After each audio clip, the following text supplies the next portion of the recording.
What's up, everybody? Welcome back for another episode of Buds, Bros, and Superheroes.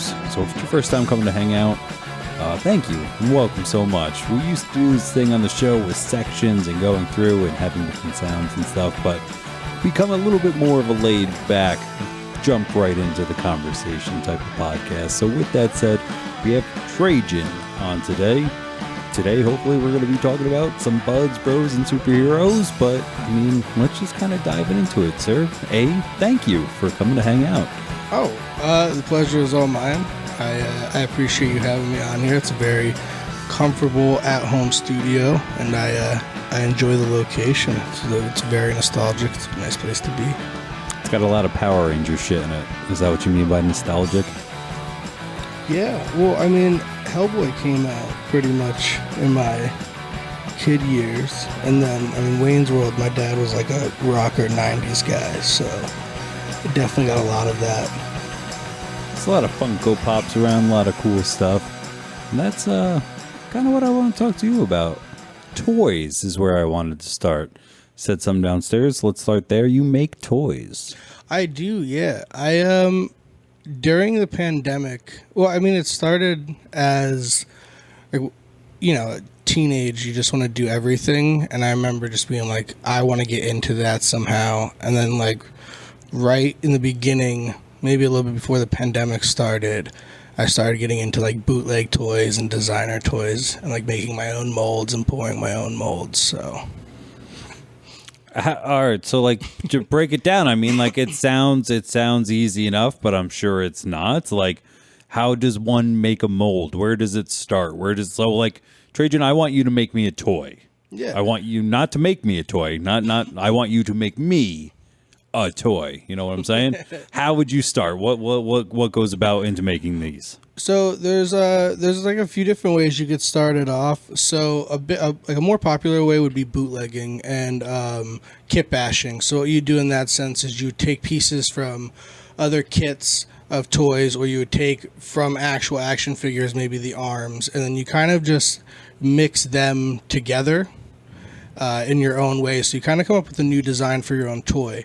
And then another way you can do that is sculpting a toy out yourself, which you would take some kind of clay, or you would take some kind of, like, you know, sometimes you could use things like plastiline and things like that, and you would essentially sculpt out the faces. That's how more professional action figures and more professional toys are made.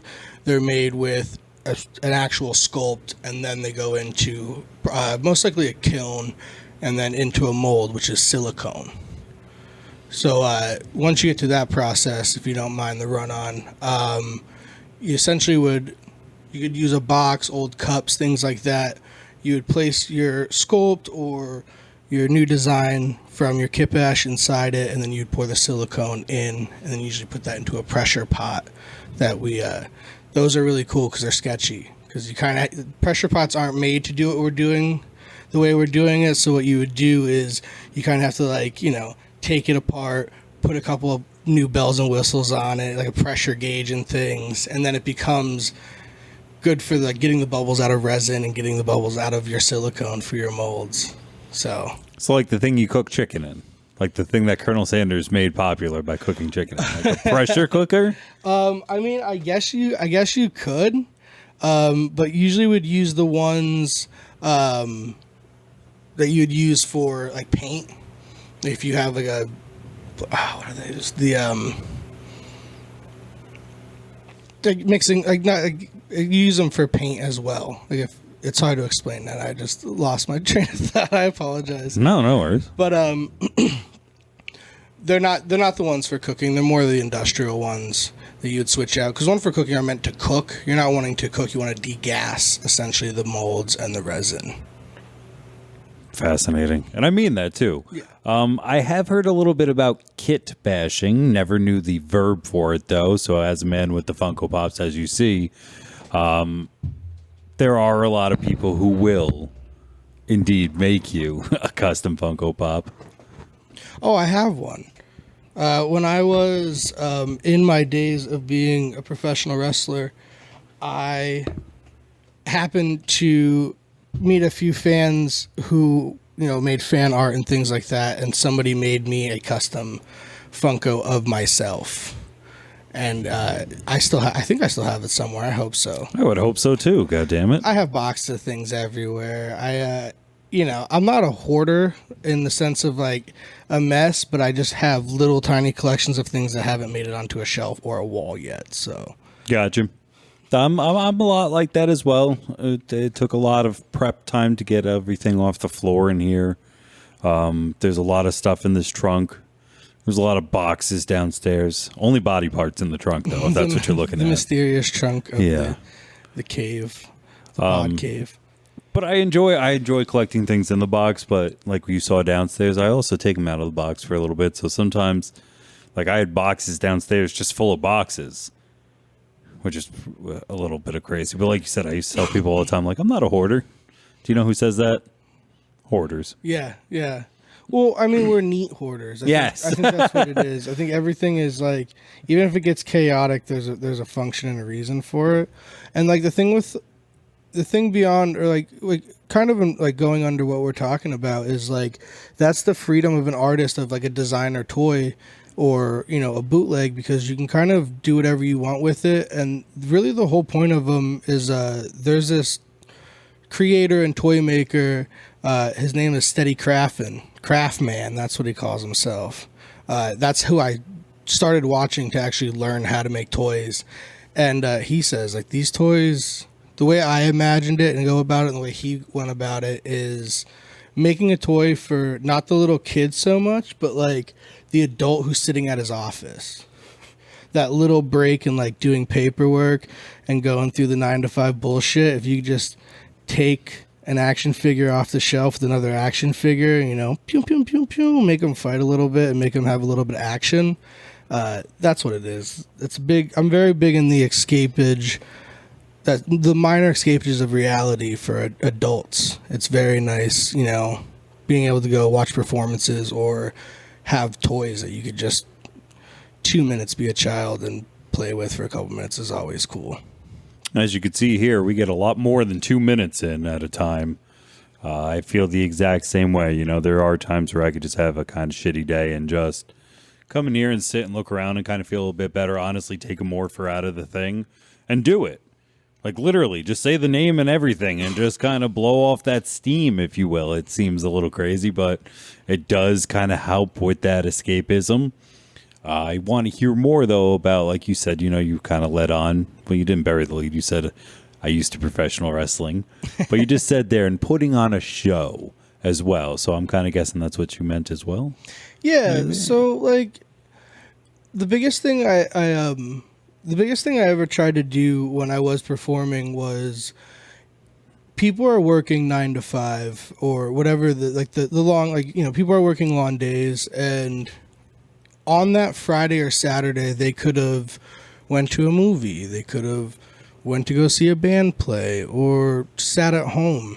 And they paid money to see you the same way they'd see any other entertainment. So, like, I'm very big on the magic of professional wrestling, that, like, few seconds where you forget where you are. It doesn't matter if it's real, fake, a storyline. It's that absolute...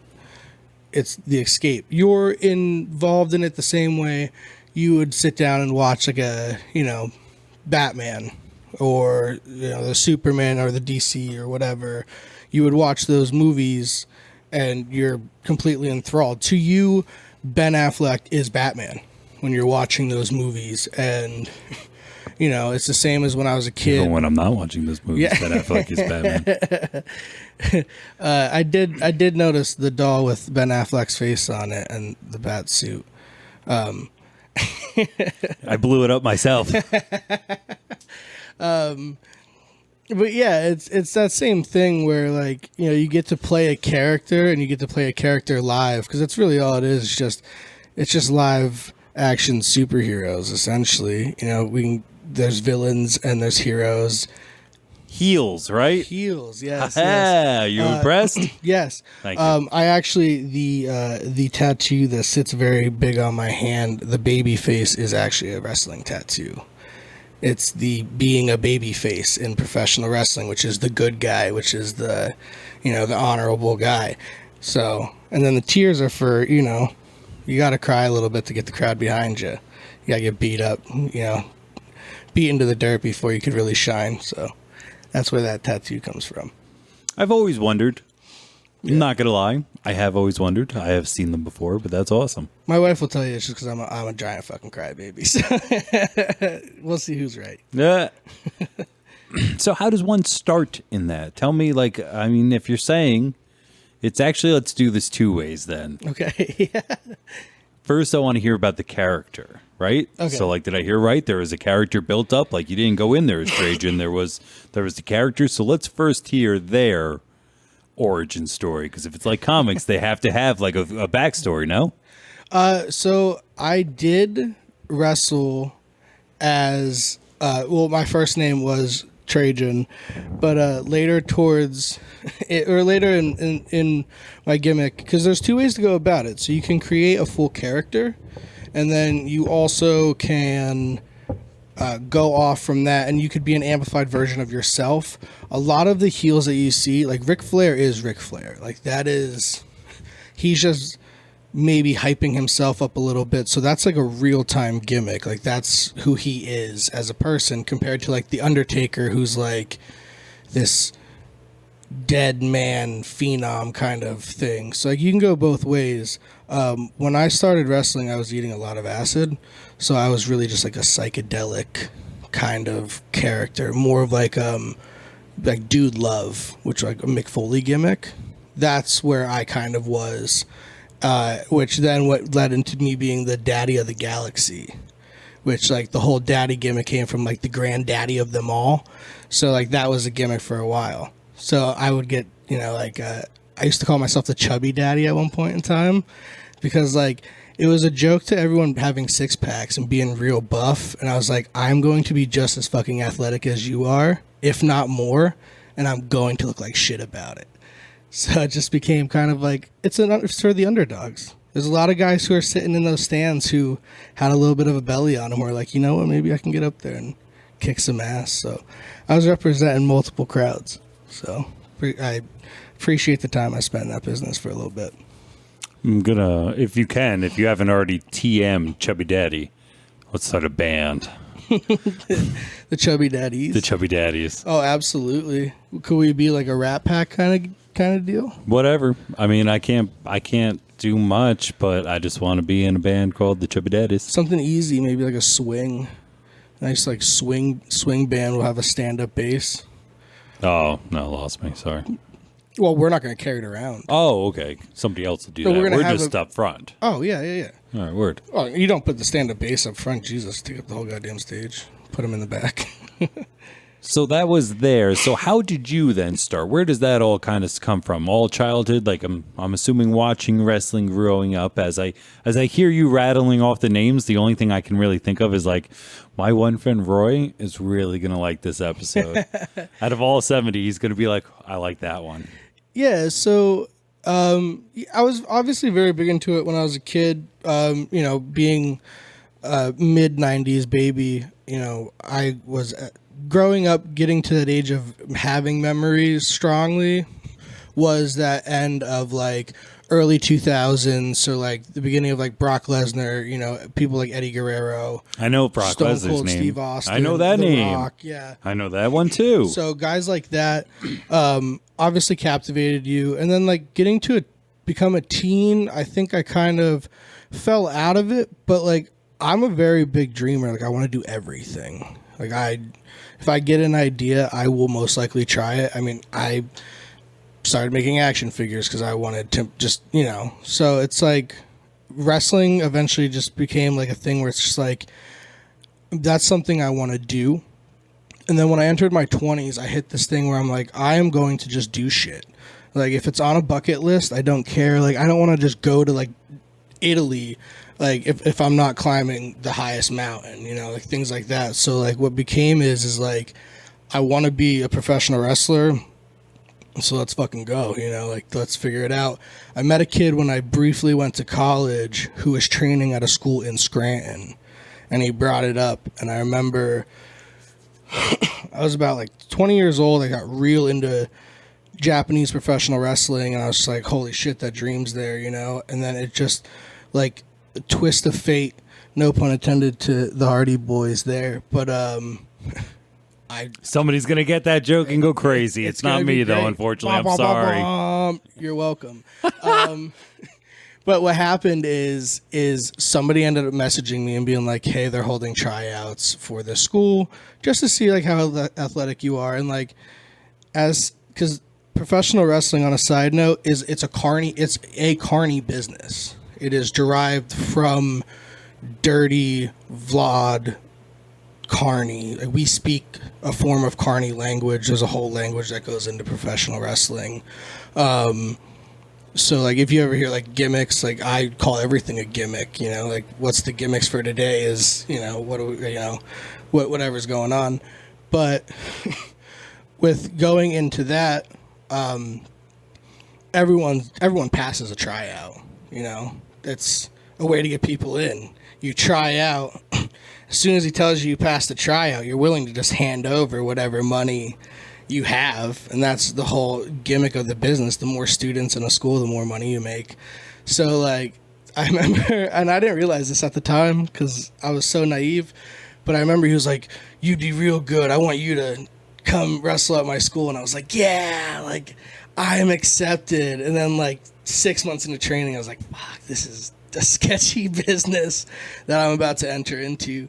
And but so essentially, like, it's the same thing as like you go to a training center, you know, and then some guy who might have some actual professional experience, or somebody who's just wrestled in barns and pool halls, essentially, or like, you know, what are they, the VFW halls, who has experience in that enough that they begin to teach you the ways of being a professional wrestler in any way that may be. And then when they see fit, you debut on probably a show that they run, or a show that a friend of theirs runs.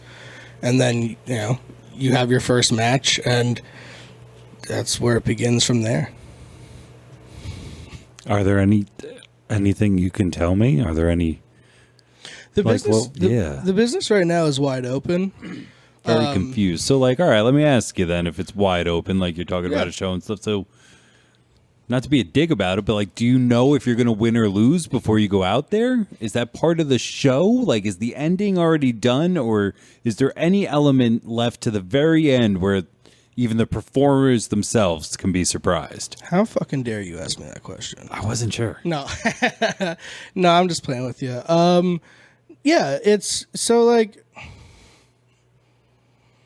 it's improv in a lot of senses.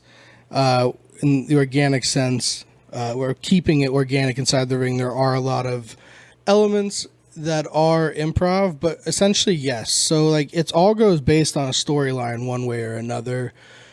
Without getting into a whole big process, there's multiple ways to pick who's winning and who's losing in a company or what have you. A lot of the times, you know, if you're telling a story, the babyface, you know, is gonna, if he's going against a big heel, usually he'll lose. Maybe he'll win the first match or he'll lose the first match, but the second match, the heel always wins real dirty. Like, it's not an official clean win. So then the babyface has his dick in the dirt. He's kind of, you know, beat up. And so... Sorry, really quick. You're one of the only other people that I actually speak to on a daily basis who says dick in the dirt as well. Because I said something about, oh, I'll knock his dick right in the dirt. And somebody looked at me and they were like, what are you going to do to his dick? And I was like, oh, Jesus. Anyway, I apologize. Continue. It's so... This is actually, real quick, I'm glad that we got into this. So, you are a superhero guy. Obviously, the name of the podcast. So, I'm going to ask you quick. So, when you're watching the origin story of a superhero, think of a fight, right? He's fighting the bad guy, right? So he comes in, usually the superhero comes in, right? And he starts fucking whooping ass right off the bat, right? Showing the villain who's boss. And then usually the villain does something real sketchy, like has a trick up his sleeve, or, you know, gets a couple good shots in, but eventually it leads to him doing something real dirty, which he gets the upper hand. and then you're like, no, fuck that guy, you know. Sorry for my swearing, but you're like, no, forget about him. He sucks, like, because he's the bad guy. And then you start really feeling bad for the superhero. And when that happens, all of a sudden, the superhero starts coming back a little bit, and you're getting amped up. You're like, oh hell yeah, he's about to start whooping ass, and then boom, he gets shut back down. And he has to work his way back up until he has the big moment, right, where he comes up and he has the secret weapon, the superhero, boom, gets his big beat up on the villain, usually ends up beating him up and then putting him in the ground. That's professional wrestling. That's a match. That is, from A to B, that is how we set up a match. If I am the baby face, I'm going to go out, I'm going to embarrass you a little bit, you're going to have to cheat because you know I'm better than you. That gives you the upper hand, yada, yada, yada. It's the same thing. We're essentially just setting up mini little superhero battles. And the same formula of a superhero movie is the same formula as a professional wrestling match. And then if you're going to work a story with somebody, you're going to do that over a period of time. You know, you stretch that out into a longer stretch where the first match, the babyface maybe wins. The second match, the heel wins real dirty. And then the third match is your final. You know, you call it the rubber match, where it's the end-all, be-all match. Who's officially the best? You know, and that's, you know, maybe the heel wins or the babyface wins. Sorry, I was listening, I swear to God, but I also had brought up more weed to fill this with. And I have this cone. All right, yeah, we could do that too. Because I felt bad kind of chiefing on the bong the whole time, but like, I don't know where that went. So we'll have to find that. I could have sworn I brought up the little container. All right, well, I didn't mean to seem rude, just chiefing on that guy. Sorry, I was going to refill it and pass it to you, and then that was gone. Absolute rudest podcast I've ever been on. I'm sorry, but great kind of segue there to two things. One, this is the Bud section of the Buds, Bros, and Superheroes. You know, we used to have this whole thing where we talk about what kind of strain we're smoking and the sativa lean or the indica and all the things. And then quite honestly, like, for the most part, we talk about that at work a lot. So why even do that more now? But I kind of wonder, and I always like to ask if it's okay to, you know, as we're talking about origin stories and getting to know each other, your kind of traveling of the green and how you got started with that. That's what I call your pot experience, to travel the green, and how that's worked for you. And, you know, like, what inspired you to get your med card and do all this and stuff? If I can get this joint lit, I will tell you all the answers you need to know. Do you want me to, like, how I started smoking weed, or the road of legality of smoking weed? Like, I started smoking weed at the age of 10. There was this philosophy that if the younger kid did it, the older kids wouldn't get in trouble, or at least the younger kid would get in trouble with them.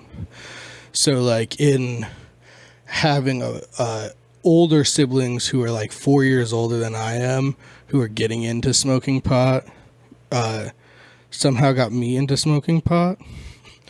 My favorite story ever is I was 12 and I was on an undefeated baseball team. We were 24-0. And it was like the last game of the season.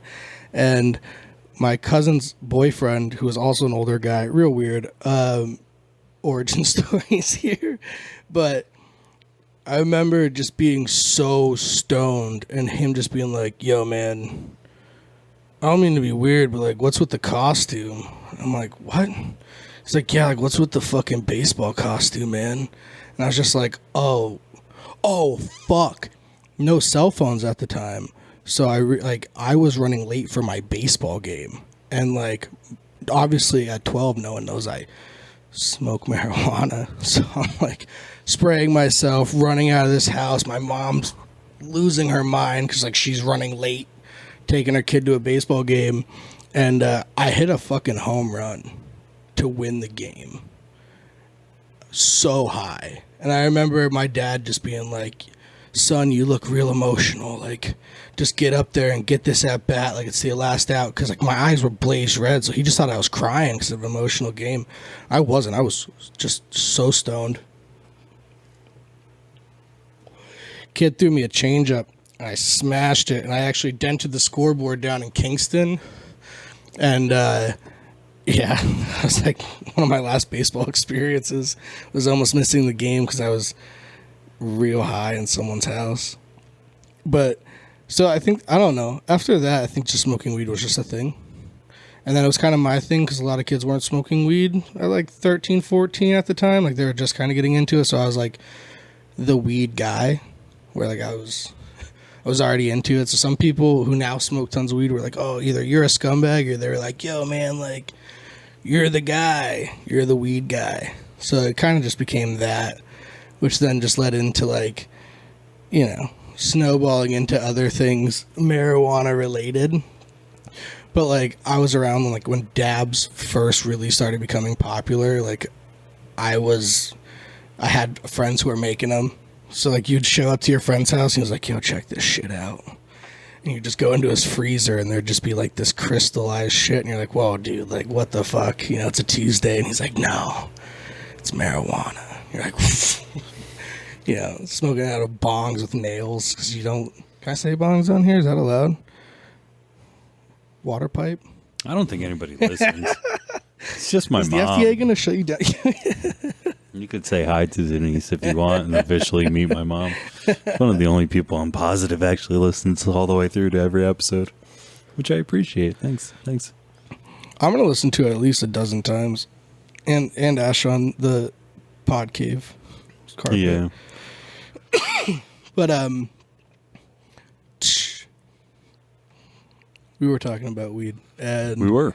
I think getting my medical card was just because, you know, wanting to be able to buy at a dispensary.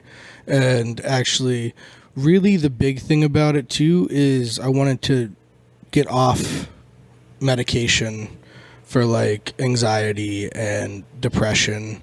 And I wanted to actually start grasping what I was smoking and actually start, like, taking care of, like, you know, with terpenes and cannabinoids and things like that, and actually going through the process of helping myself with medical marijuana compared to taking a prescription medication, which if you do, I'm not at all, people can take whatever they want to. I just personally wanted to stop. And my mental health has been way better in the switching of professions and taking care of it and actually properly smoking. I used to smoke sativas and get super paranoid and crazy. And then, like, It's awesome, isn't it? yeah, it's the dark side. It's nice. Every once in a while, I like to start my morning. Cup of coffee and sativas like diet cocaine. It's like, it's definitely, if you want to feel a little bit cracked out for a couple hours, that's the way it is. You will shut your curtains. You will lock your doors. You know. Maybe I should switch to indicas. Maybe I really should. I don't know. It works for me, though. I like that weird paranoid back of the neck feeling. You know, because every now and then I'm like, fuck. Did I do this? And I'm like, no, I didn't. I should do that. Well, it used to be fun when I was just locking my doors, but now it got to the point where I'm like checking my pulse every 5 minutes, and I'm just like, this is it, honey. I'm having a heart attack. She's like, no, you're not. And you're like, yes, I am having a heart attack. You know, so it's just, but like switching over to indicas and paying more attention to what you're putting into hybrids, it really does help, you know. And that's the thing too. I want to be a big advocate for the fact that, like, just because you're not getting high off your weed doesn't mean it's not working. Because if people be like, oh, I'm not feeling any pain, but I'm not fucking high. And it's like, well, it's working. It's what you want it to do. Aspirin doesn't get you high. Well, you don't take aspirin because you're not feeling the same way as like a opiate. You know, it's silly. Like sometimes, you know, like CBD is good. Smoke CBD. Absolutely. I have terrible sciatic nerve pain. Yeah. And to go to bed, I usually like to put in a little bit of CBD. To get a good amount of sleep, I like to put in a good amount of CBN. And I could just chill on both of those and just really feel the effects of sleeping better. Like you said, maybe I don't feel quote unquote high, but I could see the effects of sleeping better. Yeah, like things don't have to be like like I understand that people, and it goes back to probably escaping reality or like, making reality better. It's one of those things that it's like you smoke, you're smoking to help yourself with something. If you're going to take it seriously medically, then it's like, you could help anxiety and back pain and things with inflammation. It's just there's always going to be a negative conspiracy or a negative idea behind anything. So, of course, marijuana, people are losing their minds over Delta, like the Deltas, because they see it in a gas station. They're like, oh, well, it gives you flashbacks from Spice. Like that was super popular when I was a teenager. Yeah, so like people have that flashback, and it's like, no, I mean, I wouldn't buy anything from a gas station like that in that sense, but like if you're getting it from a reliable like head shop, it's actually very helpful. It's good. It's just not it, and it's a cannabinoid. It's gonna be in your weed. Like people will see it on the back of jars, even in dispensaries, and be like, oh fuck that, what, that's fake fucking weed or something like that. It's like. It's just THC isn't the only thing you're smoking. It's not even always the most important. You want to have good terpenes and things like that. Somebody killed me tonight because they wanted a strain because it had 1.6%. That's what he said to me. Can you grab me the fuzz pedal? It has 1.65% myrcene. And because it was the same brand, therefore, it would be the same price, because that's obviously something to consider. I also grabbed the Alien Nightmare, which is just a fucked up name, which has 2.1% myrcene or something like that. So we're talking almost 0.5%, which if you had a flower with only 0.5%, that's a good amount of fucking myrcene. However, the THC was 2% lower, and he was like, nah, higher THC, this has enough myrcene. I was like, motherfucker, man. Like, you asked for this one because of the myrcene in it, and then you chose to supersede your need for THC because you think that's how it works. Most of the time, it's not even total THC. It's total cannabinoids. That's what people don't understand. Like, oh, this is 33%. It'll be 33% total cannabinoids. It'll be like 0.3 CBD, and they don't even realize it. And then they'll tell you it's the best thing they ever want, but then they'll tell you they don't want any CBD. Insane. They don't know what they want. It's, what? That's the thing, though, is like, it's being behind the curtain in anything. Same with professional wrestling or anything else. Fucking Daft Punk. They're robots to me, So it's like, it's one of those things that like, you know what is really going on. The actual facts. They usually they think they know more, and that's not putting anybody down. Where I'm going with that is like, that's always the good job to have the like. Now you get to be like the educator. You get to be like, well, actually. What you actually are liking in this is the CBD and, the CBN that's in it. That's what's really you're getting down with, Sure, the THC is nice, but I bet you every dollar if you get something that's 25% with a little bit of CBN, a little bit of CBD, some good terpenes in it, I bet you're going to feel exactly what you want to feel. And, like, if people are going off on relaxation... That's what I tell people all the time. A little bit of CBD is like, it helps the THC do what the THC is going to do. THC has to go to like, if that's going to have to go to like any kind of pain or anything like that, it's not going to help the way you think it's going to help, CBD's in there, it's hanging out, it fixes a little inflammation, a little bit of this, a little bit of calming your nerves, and then boom, THC can smack and do whatever it wants to do. Because it's the entourage effect is what we're going for. The fucking entourage effect. Yeah. So the way that it was always explained to me is throughout your cannabinoidal system that's in everybody, endocannabinoidal system is like little locks. And then as you introduce cannabinoids, it's like little keys. And you need to fully get all of them. And like you're saying, just clouding the like, let's say THC is closer to a skeleton key or some shit like that. You know what I mean? Like, yeah, you're right. It can unlock many, many, many blocks, but not every single one of them. You need a little bit more in there. The way I think I see it, to piggyback off what you're saying, is like cheese pizza is great. Oh God, I love where you're going. But I and it gets a little bit crazy with pizza, but it all kind of balances out. Like cheese pizza is great, but like I like a little pepperoni on there. You know, northeastern Pennsylvania people like a little sweet sauce on there. You know, some onions. And like what I feel about that is like that's more of like the terpenes. It's like, sure, extra cheese is probably fucking great, but too much extra cheese might not be always the best. So if you just get a little bit of toppings on there and whatever, you know, a little, you know, red pepper flakes. What do they do out in like tri-state area? What do they put on their pizza out there? It's always circular. It's called a pie. Okay. And I wouldn't say there is like a specialty slice that you get. Honestly, I would say you can get more garbage slices than I've seen around here. The only place that reminded me like that was like down in Wilkes-Barre, down from Utopia, the Pronto Pizza right by the bus station. Okay. They're very where they'll Jersey put like a fucking chicken tender, a french fry, and honey mustard sauce on top and be like, there you go. Okay, so like the cool thing about medical marijuana is that like you can't eat that all the time, but you can smoke like that all the time because that's what makes up the good stuff. Just pick all your favorite ingredients. They're going to make you feel and satisfy you the way they want to, and that's the terpenes.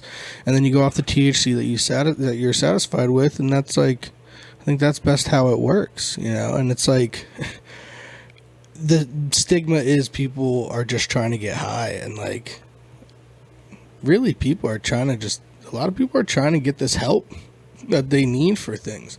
It's very nice seeing somebody who can't stand up straight because they do the proper, you know, medicating and the proper therapy that they need to do physically, and then all of a sudden they're doing a whole lot better.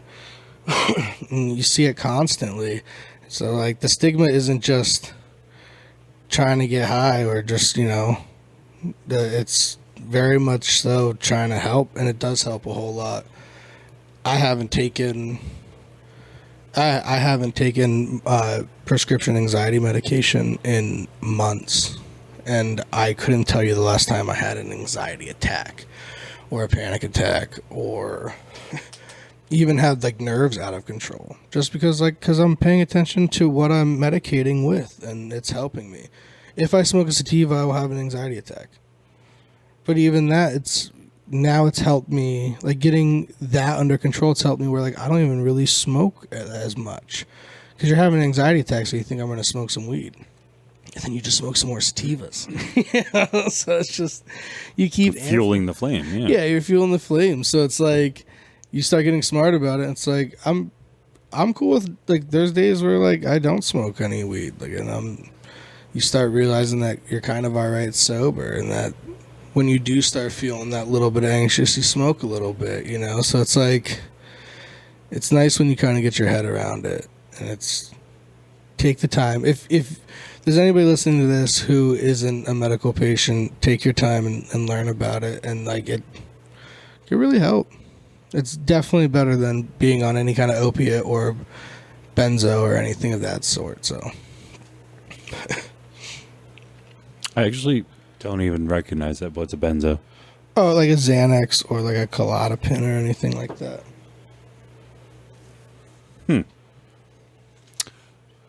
Gonna take a right here, only because I was just kind of obviously conversing, looking at you a little bit as you moved your arm there. I noticed, no, on your arm, a brand new tattoo. And that brand new tattoo is the exact size, shape, and color of a brand new tattoo that I have. I like the dramatic reveal I just did, as if we were on camera. I literally lifted my leg and pulled it up as if A, you didn't know it was there and shit, but B, wow, it looks red. I got to put some shit on that. Yeah, but right now we both have. It's so funny because you were talking about pizza and weed too. It's all coming full circle.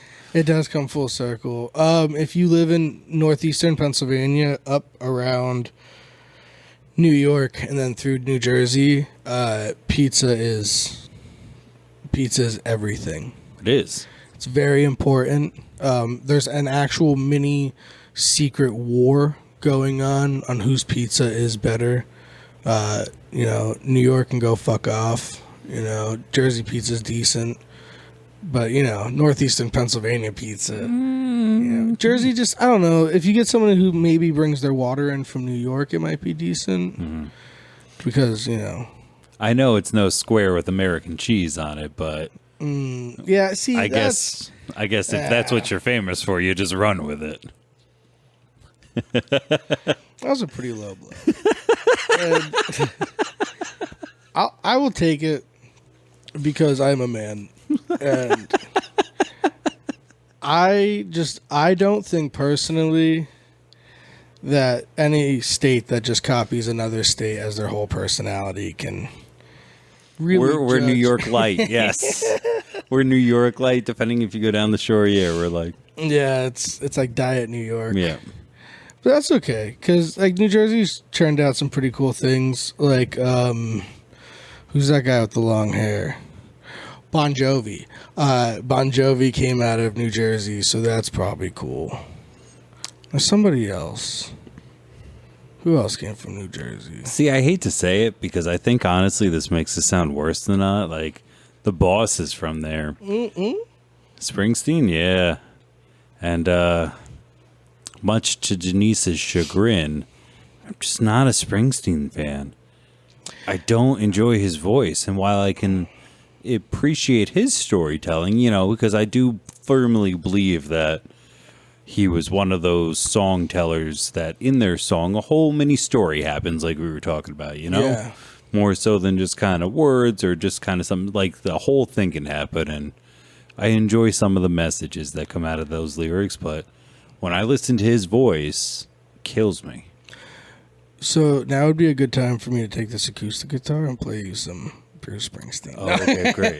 Can you please play Born in the USA? Well, like, that's the thing, is, like, the thing about Bruce Springsteen is he's, like, the denim, white shirt, Converse kind of, he's got a bandana in his back pocket because he might be working on a car or a motorcycle, he's got a Stratocaster or whatever the guitar is. So he's, like, he was America. You know what I mean? And then, like, when you I can understand the aesthetic, but personally, I mean, I don't hear was Born to Run and just be like, I want to run right I now. want to run right now. I want to just pump my fist in the air like Footloose and just it doesn't make me want to dance in an abandoned warehouse.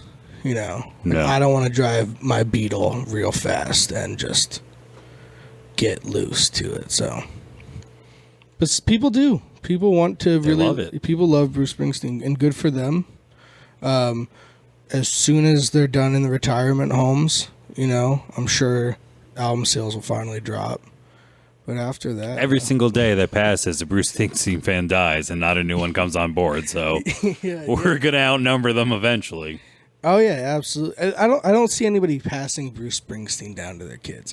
Like you still see like Zeppelin, maybe Sabbath, The Doors, but I can't tell you the last time in the last decade I saw someone's bedroom layout and it was a fucking Bruce Springsteen. There he was with the back, with the fucking cap in his back pocket, shoving his ass out. Giant picture over your bed. Of Springsteen. Like some Nona's picture of Jesus, It's just like... staring down at you as you slumber. Yeah. I don't see any of that. No. New Jersey also did the Bouncing Souls.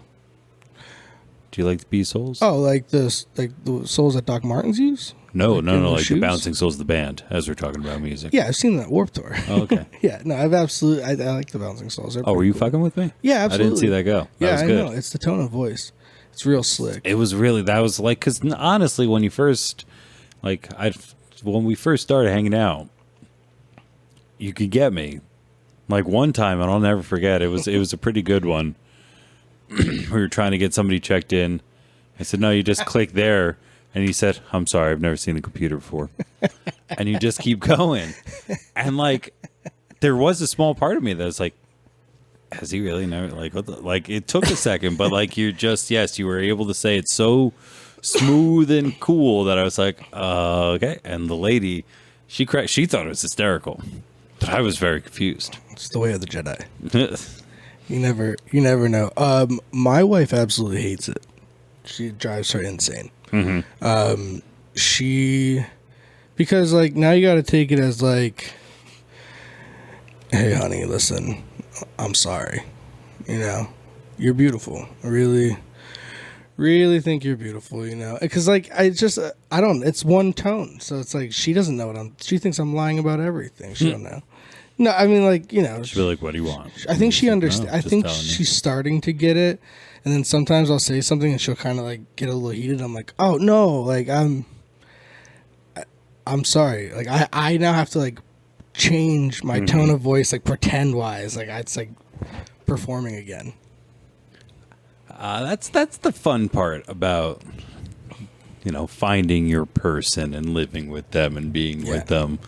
Is I would say something similar happens between my wife and I. We're like 80% of the time now, they're starting to be like, you're like, where I once could have gotten them easily, I can no longer pull them into my bullshit. But every now and then I'll say something thinking they understand my bullshit, and they'll look at me and go, what the fuck did you just say? I'm like, oh, no, just kidding. I was just kidding. You know how I suck? Yeah, I was just sucking. That wasn't real.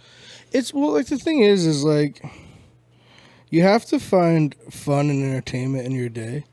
So, like, minorly fucking with people is very nice as well. So, like, that's the fun in the tone of voice. Yeah. I think I get you at the door all the time. Like, when people open the door and I, like, smack my hand off of it, that usually gets people.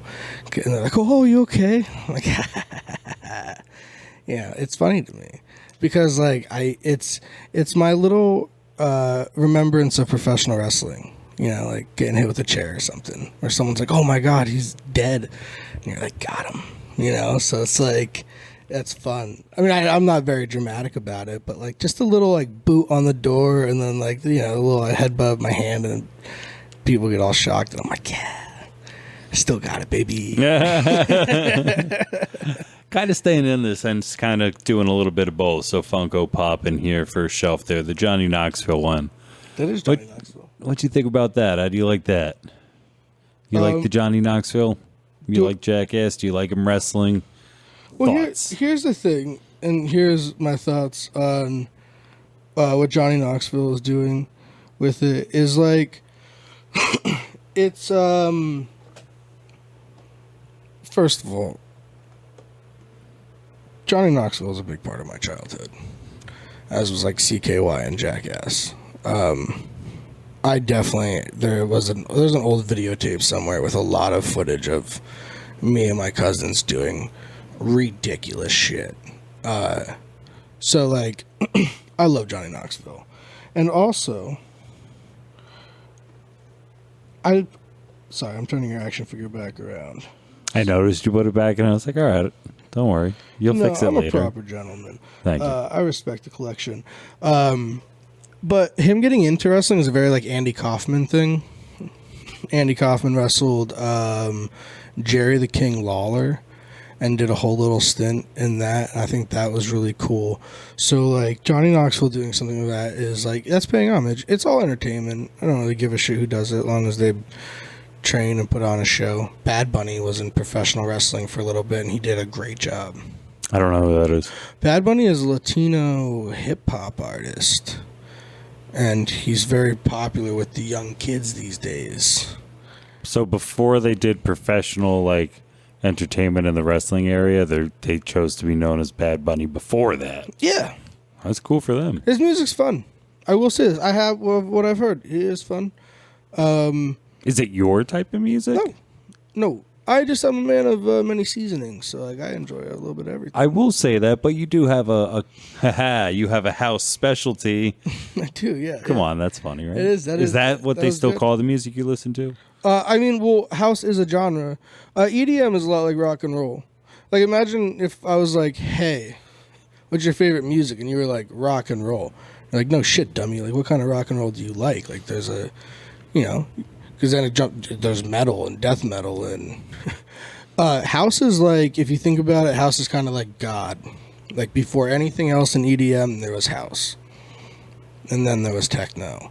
And then from those two styles branches off multiple branches. So it's kind of like the same thing like rock and roll, where like at one point in time there was like your early rock, and then I guess like that like country, and then they kind of blended, and then it kind of turned to this, and then it turned to that, and then England, and then so that's like the same thing with EDM.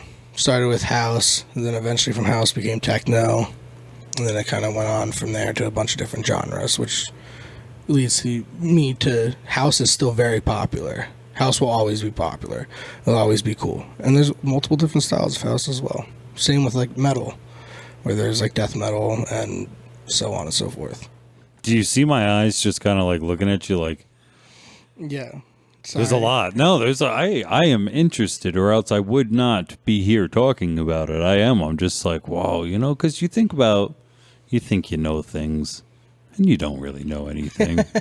You know what I mean? Like, it's kind of cool to learn even more new things like that. Before you leave, and we won't do it here for more than one reason, there was a small time where a friend of mine, like, he was like, here, listen to these. So I had 2 CDs. So just really quick, want to go through them just so you can be like, I'm sure it would be like the greatest hits almost, or okay. I would be curious about your perspective on these things that are now like they're old. Like it's got to maybe you would even think it's classical in that sense, because like this is New Jersey stuff. So now we're talking about more than 8 years ago, 9 years ago. That's another crazy thing is like, what's considered classical now? You know, like, you know, what's a classic? It's a really great song. I think you'd actually like it later. I want you to listen to it. It's called I've Gone Hungry. Or no, it's called Hunger Strike, actually. It's by the band Temple of the Dogs. It's a great song. You'd really enjoy it. The chorus, it goes, I've gone hungry. Yeah, yeah. I've gone hungry. You know? See, like, that's all right. Now it took so long for me to catch up because I was like, maybe he's really trying to teach me something. So that song used to play in our job, and like, that guy sucks. I think it's just anybody who thinks like... Poor Eddie Vedder. No. Poor Chris Cornell. Are they still with us? Eddie Vedder's still alive. Chris Cornell killed himself. Not because of that song. What's that guy's name? Are you sure about that? Are we sure about that? Ooh, I'm going to hell. Please excuse me, Chris. I hope you found peace. Anyway, Eddie, nah, sir. There's nothing for you. There's nothing for you. I like to think that I'd help everybody, but we found the one person where if he came up to me and he was homeless, and I'd be going to hand him money and be like, thanks, I'm so hungry, and I'd just take it right back. So like you wouldn't go see, like if right now you wouldn't go see Pearl Jam? No. I know a lot of people wouldn't do that. I don't know. I was so confused. Like, I didn't even know that was his name. I don't know. Yeah, Eddie Vedder. From Pearl Jam. Chris Cornell of Soundgarden, Eddie Vedder of Pearl Jam. That's some Seattle shit, isn't it? That is some Seattle shit. See, I don't resonate with any of that. That's a little bit before me. I was born in the 90s, so we talk about ska a lot and joke about it, but like, ska was the happy time of me growing up. Like, a 1, 2, up, up, up, up, pick it up. Yeah. I have this like stupid thing where like I grew up like I think, am I older than Google? I might be. Fuck. But like in and around. But I had Google at my disposal, so like I will Google things and I will just get deep in just reading up on something. Like I can't remember song names, but I could tell you when the song was made, where it was made, how it was made, like all that. But I couldn't tell you the name of the song. It's real weird. I can tell you the artist and obviously go through the whole lore, but like, it's weird how memory works. You're fucking telling me. I do that when we watch movies a lot. Like, I could have maybe not thought of the movie, seen the movie in years, and then all of a sudden the next line is in my head before I've really thought about. You know what I mean? Like, it just... Whoop. It's like Loki. It's just when he puts his hands up and he goes to grab it, it's just all of a sudden there out of nowhere. which I enjoy. I like doing that. Hand control is cool. What? You were saying with your hand, like Loki just being able to create things with his hand. You watch that show at all? No. Season 2 just came out, and 2 episodes in, pretty good. You like the MCU? Yeah, I don't mind it. Don't mind it? Like, I like it for the entertainment purposes, but I don't really so much watch it as in, like, I'm not deep into the lores. I think superheroes are kind of dumb.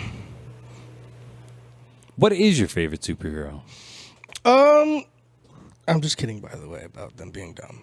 See, that's where you got to watch yourself on a podcast, because with no visual cues, people didn't see the sly little smile as you looked around. But I know I'm on top of it.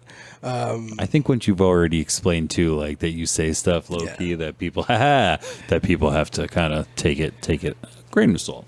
Oh man, see, I don't know. Like, superheroes are tough. Like, my favorite villain, I think, is Bane. I think over time they do Bane really dirty.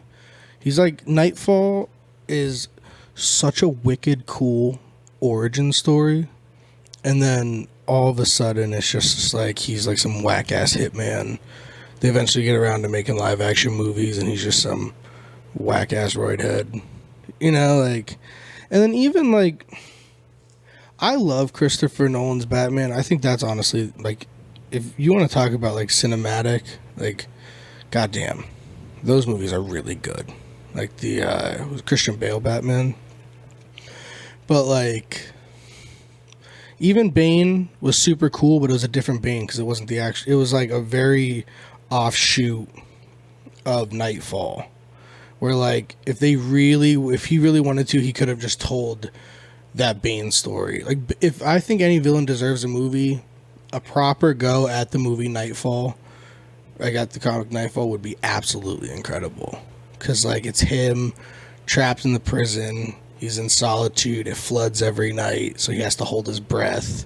Finally gets released. Have you ever read Nightfall? He gets released. He drops into the water because he jumps off like the helicopter or whatever. And his first interaction is a fucking great white shark, and he just rips it in half. Like, that's cool. That's super cool. Like, that, people aren't hopping on that. It's absolutely insane. Yeah, it's a series where then Azazel, I think, has to be Batman because he goes and breaks his back, and like, you get a bunch of wicked cool looking. When are we gonna get like when? Here's my problem with entertainment. Azrael, maybe, not Azazel. I think Azazel's an X-Men who can transport. Sorry. Give the people what they want. Give them the villain stories.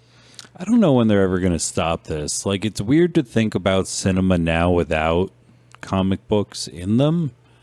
But I wonder if it will eventually go the way of the Western, Like, very, very, very few actual real-life Westerns ever made. They just find new ways to masturbate, but they're still masturbating to the same stuff. It's like, oh, they're like, we can make Batman now, but we can make it with, like, 74 more explosives and CGI and crazy shit now, so now we have to make this movie.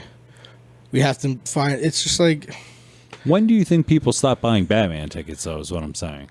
Yeah, I'm just... not Batman and Robin. Give me more fucking Robin movies. But, like, Batman and Joker is just... It's just played out. And I don't mean that in a bad way. I just mean in the way of, like, there are so many other stories that could be told. Where, like, even look at Star Wars. They're starting to branch out. Instead of giving you more just continuous Luke Skywalkers, they're like, all right, well, let's branch off from the Clone Wars. Let's give you the Mandalorian. Let's give you, so... Doesn't Luke Skywalker show up in the Mandalorian, though?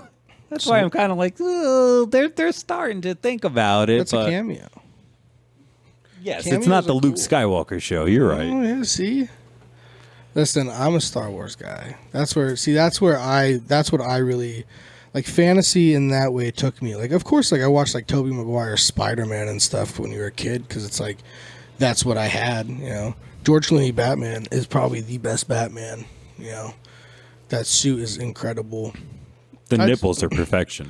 I just think that he did a well enough job as actual Batman, but he is, like, it's just the character. He plays that playboy... douchebag, kind of smooth. It's almost like a Bondy effect he added to it. Where like Christian Bale was like, "We're gonna have sex, whether you like it or not," kind of vibe. Like, and Clooney was like, he couldn't sell the Playboy, even in those scenes. If we're talking about Batman Begins, like, yeah, excuse me, sir, your friends cannot swim in the fountain. He goes, well, we're going to make some new policy changes about swimwear. like, I'm buying you're this fucking hotel. Batman, dude. It's just like, you're fucking Batman, dude. Yo, fucking weirdo. Like, yeah. Like there's absolutely no bullshitting it. We're like Clooney, you're like, hell yeah, dude. And then on top of it, it's like, yeah, I did build this observatory, and yeah, I filled it with diamonds because that's what we need to see very far away, apparently. So yeah, that's what's up. And there's like 3 chicks chasing after it. Always chick villains. That's cool. It was cool. I want to be Uma Thurman. Like, she had some, like, there was some cool Poison Ivy stuff in there every now and then. Yeah, she's a total babe. That too. She can kill my Bill any day. Do you know Stranger Things? Did you watch that at all? I watched the first season of Stranger Things. I liked it. I didn't not watch it because I didn't like it. I just didn't continue. I think I started watching the second season and then just kind of fell off. I really don't like when people get like overly hyped and creepy about things, and like as soon as that fan base started getting overly hyped, I was just like, nah, this is. I don't want to watch it because I don't want to have a fucking conversation with you about it. I could see that. It's just like, did you see Eddie? And I'm like, I don't. The only Eddie I know is dead in, the castle from Transsexual Transylvania, and it's Meatloaf. So, like, that's the only Eddie I know. And maybe Eddie Munster and Eddie fucking Van Halen. So, that's really as far as it goes in that sense. But like, Stranger Things is cool. Good for them for liking it. What was that kid's name? Eddie Munster. What? What was Eddie Munster's name? Like, what was his real Butch? Can you imagine being named Butch? Sometimes. I think you could probably be a Butch. I feel like I could have pulled it off. Maybe I was going to be a Lucas. I don't feel like that was a good one. No, you would have been. You probably would be real dicky right now. Like, this would probably be like a podcast about like big game hunting or something. If I was a Lucas, yes. Yeah. For sure. Ooh, I like that. There's an alternate universe where that's exactly what we're doing. Oof. Anyway, I think I brought up Stranger Things because Maya Hawke is in it. Did you know Uma Thurman had a kid with Ethan Hawke, and her name is Maya Hawke, and like looks just like her? It's pretty crazy. My Hawk, that's for sure. Yes, she can kill my Bill any day. You said I caught that one too. I enjoyed it. There's that's inappropriate. This podcast isn't about any kind of misogyny. This is. If you're watching it on YouTube, though, it totally has like a warning that says you probably shouldn't be listening to this. Actually, yes, it's really more about the empowerment of women and how beautiful Uma Thurman is. But in all seriousness, George Clooney is the best Batman. And Ben Affleck was only good in one movie. He was not a good Bruce Wayne either, in my opinion. I don't see it. He was a great Batman, but I did not like I thought this was the bathroom. Those are good shoes. I like those shoes you got on. But when he's like, if there's even a 1% chance that this is true, we have to take this as an absolute certainty. Like that mentality of laying in bed and having a 0.00001% chance keep you up. Yeah. And keep you thinking and have your mind racing. The fact that this person, like, because when they open BVS, he finds a little girl. And he's just like, where's your mom? And she points up to the building. Okay. So he finds an orphaned girl as an orphan and then looks at the person who did it, who he thinks is Superman. Okay. So, like, in his mind, this is a person who can orphan millions. What am I going to do against that? And, like, there's a very small chance it's going to happen. How small? What are the odds? Does it keep you up? Because it keeps me up. Yeah. I like that paranoid kind of, because Batman is paranoid. it's the thing is like you can't get the perfect one, like that in the sense of it's perfect because like I feel like Ben Affleck kind of just looks like a depressed dad, you know.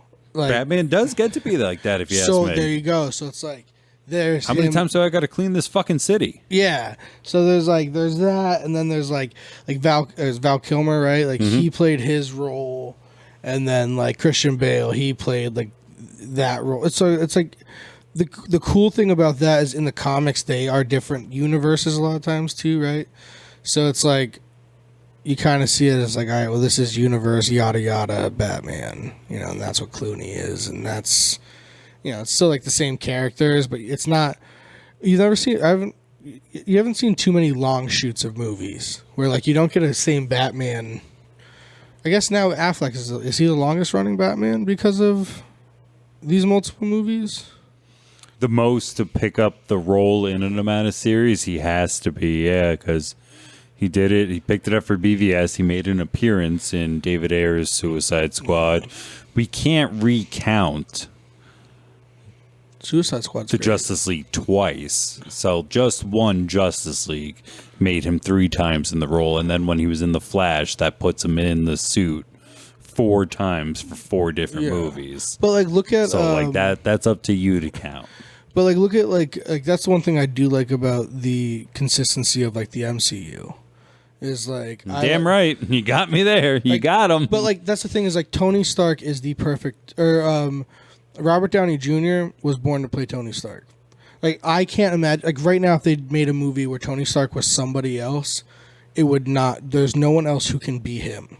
Like I think the casting, they're gonna do it eventually. They're gonna have to, or they'll have him come back or something. But like eventually, like I said, he's gonna have to die eventually. It's just the casting alone of the MCU has just really been incredible because like when I think like Chris Pratt to me is that character. If you were to read the Guardians of the Galaxy, like he plays him. Like that's it. He's like I feel like a lot of the characters are pretty on par. Spider-Man right now, I think he might be probably. I think he's Tom Holland is one of the best to do it. If you ask me, yeah. Like Tobey Maguire kind of started falling off. You're like, this is getting cringy. Because like the thing is, by the third movie, he looked like he was like fucking 36, and you're like, jeez. Like in the first movie, he looked like he was 36. He's in like high school. He's in high school. Like, not only that, fucking Flash Thompson is definitely at least 6'2", 250, fucking throwing punches. Like dude. if that kid, because that's Joe Manganiello, who as we're talking about DC, will go on to kind of play Deathstroke a teeny tiny itty bitty bit. Yeah, that's a movie. I would have loved to see Ben Affleck's Batman movie where he and Deathstroke just fucking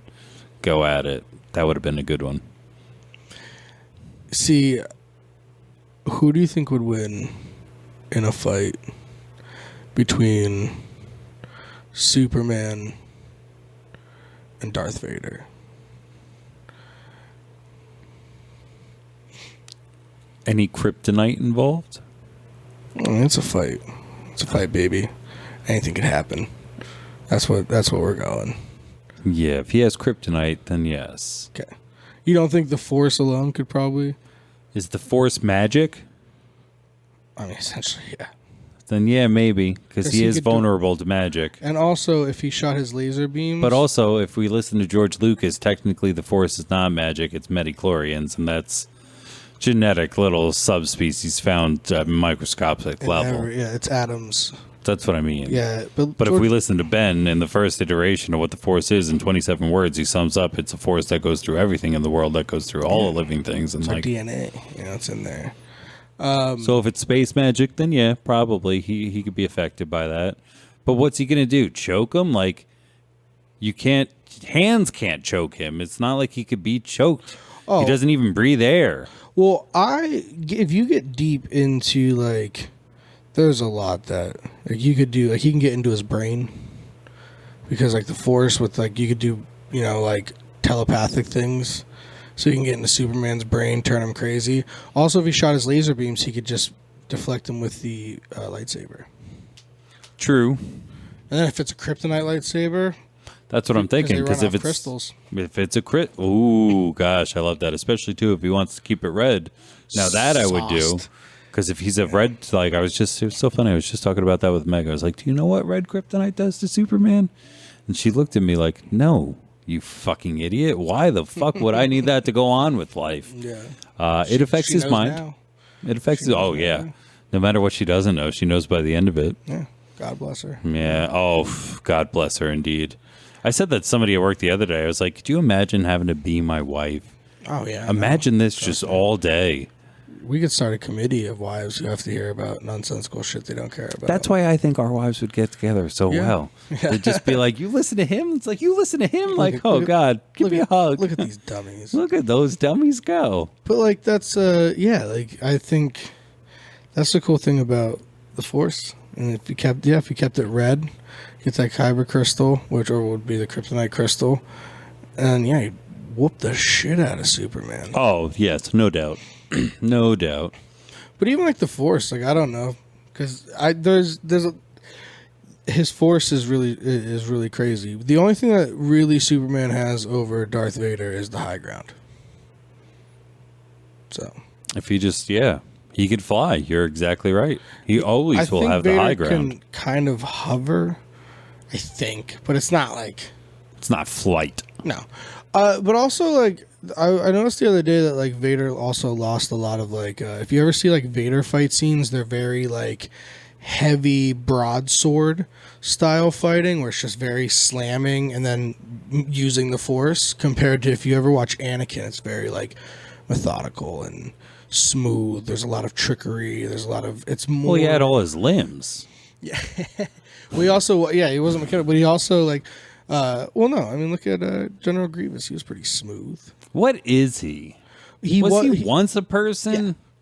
He was once like a humanoid, though. Yeah. He was once like a reptilian humanoid, and then he got got so beat up from war or something that they just put his heart and pieces of him together to be what he is there. But he's like a reptilian creature.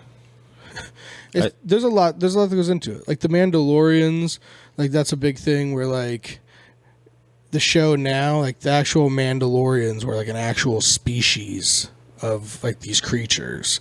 And then they started branching out more and more and accepting orphans and things like that into their tribe of like on their planet of Mandalore, which then, so when they became extinct, Mandalorians still were a thing. So, like, the species became a culture, and that's what you're seeing now in, like, the show The Mandalorian. You watch Ahsoka, too? Hell yeah. I gotta start that. I'm gonna do that soon. And I watched Clone Wars. See, like, that's why I feel like I shouldn't, but I gotta watch that first. But that's, like, mad seasons, and I just... Maybe that's what we'll do. Next time we have you on, you'll explain Clone Wars. Okay. Do that. And then on the third time, because, if we're gonna do... a trilogies are usually the best, then we can talk about Trae. Ahsoka. I like that. Yeah. I'm down. I'll definitely start rewatching things. I'll recap myself on it. So I could... It's a lot. I tried to go through it, and it was cute. Like, it was fine, but it's nothing that, like, I don't think can hold my attention now. I don't know. Yeah, but it's like anything long-running is, like, as you can imagine, like, I'm sure that, like, anything that you watch that's long running, like The Office is 9 seasons. It doesn't get good until halfway through 2. Yeah, there's definitely episodes I won't watch of The Office. Season 4 through 7 is like gold. Yeah, it's like The Sopranos. Like season 5 through 6.5 fucking sucks, but season 1 through 4 is like the greatest TV you'll ever watch in your life. That's just like it's really 1 good. through 4. I'd go 2, 3, and 4. 1 is a little rough at times for me. I like 1. I like the character development that you get to watch of Tony Soprano. That's a good point. But the kids are just too young. They bother me. Yeah, I don't like when they get older. Meadow fucking bothers the piss out of always. Me. No, the whole fucking show, she sucks. Yeah. Yeah, she sucks. I like a lot of the therapist stuff. Like him as therapist. I like that whole psychology of things. Professional wrestling is based on psychologies. It's like in-ring psychology and crowd psychology. It's a very big thing. That makes sense. Yeah. So it's like, I really get down with that. I like reading into people and things like that. So it's like watching him at a weak point and then him trying to gain strength and fixing that, but instead he kind of makes him a little bit weaker. But then you get to like season 5 or it was like season 6 or whatever. Sorry for spoilers if you've never watched The Sopranos, loser. It's too motherfucking late, yeah. But like he kills his cousin. The hell's his name? It doesn't matter. It's Buscemi. Yeah. But yeah, he kills his cousin because his cousin crashes a car with him in it because he tries to avoid. Oh, when he kills Christopher. Yes, Christopher. Yes. I thought you were talking about when he kills Steve Buscemi. No. When he kills Christopher, right? How stupid is this? He kills Christopher because he swerved out of the way of two drunk drivers who were going to hit them because he was also drunk because Tony was making him get back on the sauce because he was telling him he was weak because he was sober. He's no fun because he's sober. So he was making him drink and do drugs. And Tony kills him because he looks in the back seat and there's a tree that hit the baby seat. First of all, Chris wouldn't have been drinking without you. He wouldn't have had his baby in the car while he was drunk. And he definitely wouldn't have been out this late swerving from drunk chicks and crashing his car where the baby would have died. So Tony kills Christopher for no goddamn reason. And then in the show, they make his dad, Christopher's dad, out to be the biggest piece of shit in the world. Like he's a big drug addict and all that. And then they make this movie and he's like a fucking saint. No. That's, you know what? He's like a saint of Newark, one would say. Yeah, but sadly. I hate that Junior's the one who got away with that. Fuck you, Junior. And then that makes it seem like Tony lied about, killing the cop and all that. It's just everything. It's the same as like, oh, well, like he was getting drugs for his mom. But there is nothing, I don't think, in seasons 1 through 6.5 that say anything about that. And all of a sudden, he was a drug addict and all of a sudden he was saving his mom getting drugs. It just seemed like a nostalgia boost for like the show, and it's just even the ending. I don't think I like endings like that, like what happened, but not you. They did not deserve that ending. Where they left it with, if they would have done that in season 4, perfect. That would have been the perfect ending to that show at that time. But then they go into all this stupid shit. Everyone dies off, yada, yada, yada. And then the screen goes black. It's like, fuck you. That was kind of like I don't like that ending. That's how I feel about it. Rest in peace to Tony Soprano. To James himself, yeah. Yeah, absolutely.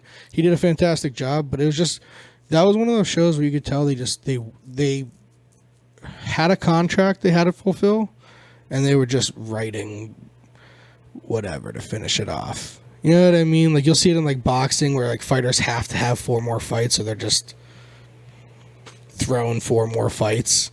You know, and that's what Sopranos, it felt like to me, where the writers were just like, all right, well, we got to finish it, so just show up. I guess Christopher dies for some kind of crazy, nonsensical reason. And Janice is still there, which is the worst. Fuck, Janice. Yeah. I know. Oh, that's like, but that's the thing is, but no Bobby, and I was like, come on. It makes you mad. It makes you so mad, like, and that's why the show's good. It is. Even me feeling pissed off about it, that's probably a good thing. You're pissed off about it how much longer? How long ago was that? You know what I mean? Like, that is kind of that emotional thing is what art's supposed to do, I guess. Yeah. I mean, hey, but even that, if this was a podcast about The Sopranos and I said that, it'd be a clip that people would click on. You know what I mean? They'd be like, oh, this guy, who the fuck is this guy?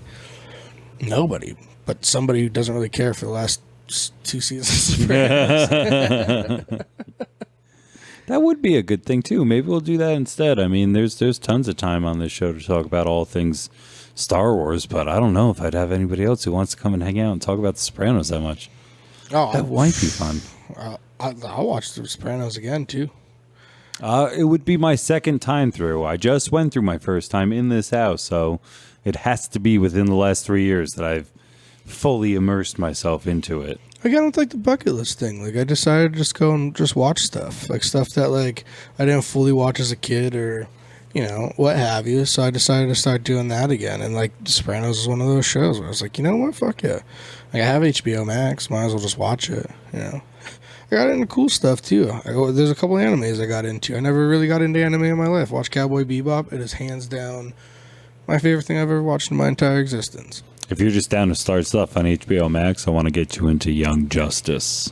Young Justice? Is it like a hip hop name nowadays? No, it's a DC property. Okay. It's kind of like Teen Titans, but Oh, I like Teen Titans. better.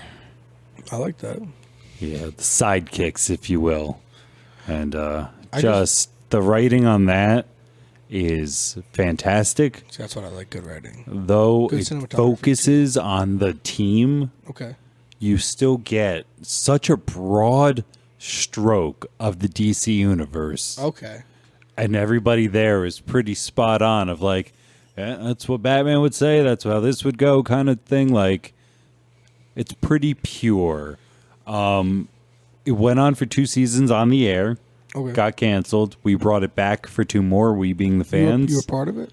I mean the fans. If you tweet enough and people think you're gonna watch it, when DC launched their own app, it was like their exclusive show. You could only watch the 3rd season of Young Justice. Cool. That's pretty cool. If you got to be part of it. So you had to be part of it. And now season 4 was an HBO Max original production, so it was made just for that. You can only watch it there. It dips, but those first 2 seasons they're pretty magical. I'm just waiting for the actual full villain era. Like, I want to see more villain movies. Like, I don't want to see the superhero getting in it in action. I want like a 3-part villain movie, and villain movie 3 maybe we'll start seeing. Yeah, but what are they going to do? They're just going to get away with all their villainy? It's just somebody being a dick for an hour and a half? Yeah, essentially.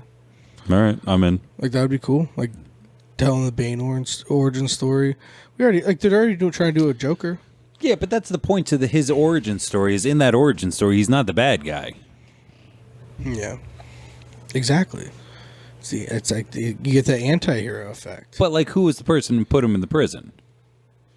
That's the bad guy all of a sudden. Hey. And then what? We have to hear his story about how his father beat him, and now the father's the bad guy. And then we have to hear about how, like, you know what I mean? Like, no. Everybody is a bad guy in somebody else's story. Everybody's the hero in their own story, I should say. Have you ever seen Brightburn? I have not. That's even if you're not a horror guy. I mean, it's a pretty fucked up movie. Who did that? Oh fuck! He's a brothers. It's him and a couple people. Him and his brother. I can't think of it, but it's on the tip of my tongue. But that is wicked cool because it is the Superman story, not to give you too much. Oh, it's been spoiled. I know what it is. I just haven't actually watched it, unfortunately, because I do enjoy to spoil shit for myself. James Gunn. Yeah, I thought that was right. Directed by David Yavorski, though. It's brutal. I heard it is. What else did he do? I have it on DVD. Are you too cool to have a DVD player? Sir, I tried to lend you a DVD and you had to hand it back to me weeks later saying, I never actually watched this, sorry. Yeah, because my Blu-ray wasn't working. I have a Blu-ray player. I just don't have a remote for it. It wasn't working. It's really your movie. Did you ever watch Clerks 3? Have you ever seen it still? No.